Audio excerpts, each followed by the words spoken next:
Hey, so I know I'm supposed to be standing up and giving this speech, but I just felt it'd be a lot easier to connect and give better critique if I was sitting down, closer to my face. You see my facial expressions. I also talk a lot with my hands, so you'll also see a lot of that too. So, on to the speech.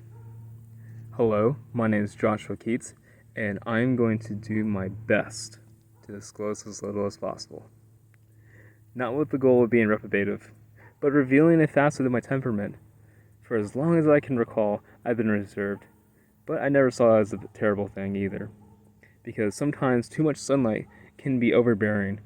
But if it's been cloudy and windy, and all of a sudden the sun comes out, you'll end up appreciating the sun more often. I would consider myself a bit of transcendentalist. In regards, I adore nature, so I try to be around it as much as possible, and I'm an avid book reader. My first time I read a book was when I was 8 years old, called The Phantom Tollbooth. It wasn't your average children's book because it was quite lengthy with chapters. Then I saw, as my taste in genres graduated, to reading the Iliad and the Odyssey as I got into 6th grade. There were interludes when I didn't extensively read, but for a while I was fixated on fiction. Until I was recommended a book called Iron John by Robert Bly. And if I could summarize the premise, it's a psychoanalysis of one of the Brothers Grimm's 1400 tales, where Bly sort of inquires and unveils what does it truly mean to be a man, and how can we, as males, find out if we have Achilles inside us. Because we do not have the rite of passage in our decadence of modern society. Many are born males, but few are chosen to be men. These inquiries led me down a philosophical journey. As young as I can remember, I've always venerated truth and searched for it in this world. Though on this path I stumbled on a culture of books that I never imagined myself reading. But before I get into that, there's another thing I've always speculated that's always vexed and perplexed me. Americans don't have culture. We really don't. And the ones that do either migrated to America or their family was wise enough to maintain their family heritage and culture throughout the centuries. While having a vacant culture can be dangerous for the individual, there is hope as well. Because empty means anything can be filled with it. And choosing a fraction of a culture's perspective is never a terrible notion, but judgment is a virtue for a reason. With using good discernment, one cannot fall into these pit traps that pernicious ideological rhetoric can lead one, and can help relieve trepidations by cracking open that window. Here's a parable on how reading Russian literature has revealed not only esoteric knowledge, but taught excuse me. Here's a parable on how reading Russian literature has revealed esoteric history not taught in American institutions, as well as helped me embrace my temperament, but also shine a positive light on how being a reserved person can be also enriching. So, one of my favorite authors, Russian authors, would have to be Fyodor Dostoevsky. And the recent book I read by him was Crime and Punishment. And the premise of that is with a man named Raskolnikov. He's 23 years old, and he's sent to St. Petersburg to become a lawyer.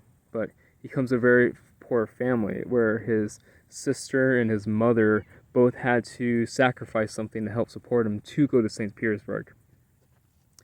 And it's quite interesting because, with most books, they have and this was a mystery book, by the way, but it was an interesting mystery book because it was also a murder mystery, but reverse. Because, throughout Crime and Punishment, you see kind of Raskolnikov breaking down because, he has kind of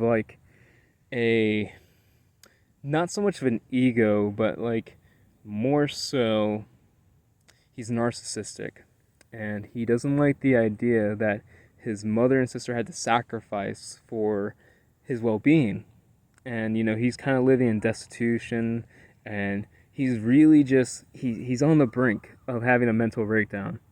And in his mental breakdown, he had somewhat of an epiphany, because as he's going through the slums of St. Petersburg, he always goes to a pawn shop from a very wealthy old lady who owns it. And he gets this brilliant idea to murder her so he can, sell her stuff and get more money. And in this heat of action, you kind of see how Raskolnikov thinks internally, how he perceives others, and his moral reason of why he went to kill the woman is because he compares himself to Napoleon Bonaparte. And he always asks this question, extraordinary men have gotten away with a lot of things, and ordinary people just get sacrificed for it. And he asks himself whether he's extraordinary or ordinary. And you can tell he thought he was the formal. So he did a lot of things that don't want to spoil it in case, I catch your attention for reading it, because Russian literature is very beautiful. It's quite vivid. But, what caught me was how in Russian culture, they never say you, by the way. It's interesting because, I couldn't imagine saying you in American, but like the reason why they don't say you in Russian is because to say you would mean I know you personally. And if I could have it my way here, I'd probably never tell anyone my first name, let alone let them say you to me. But of course, living in America, everyone's pretty amiable.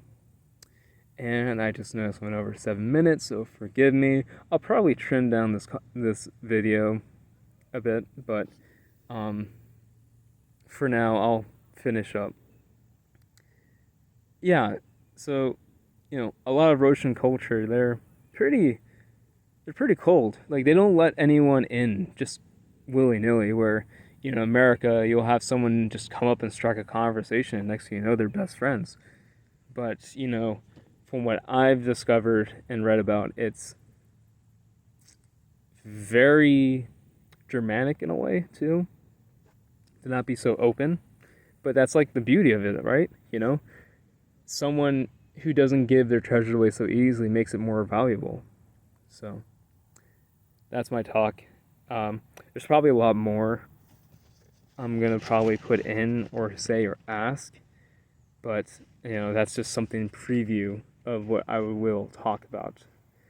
And I know so in over 8 minutes, it actually goes by really quick. So yeah, I'm definitely glad I chose Thursday to give my speech, because there is no way I could probably talk about all these notions and concepts, but I'll try my best to condense it. Thank you for listening.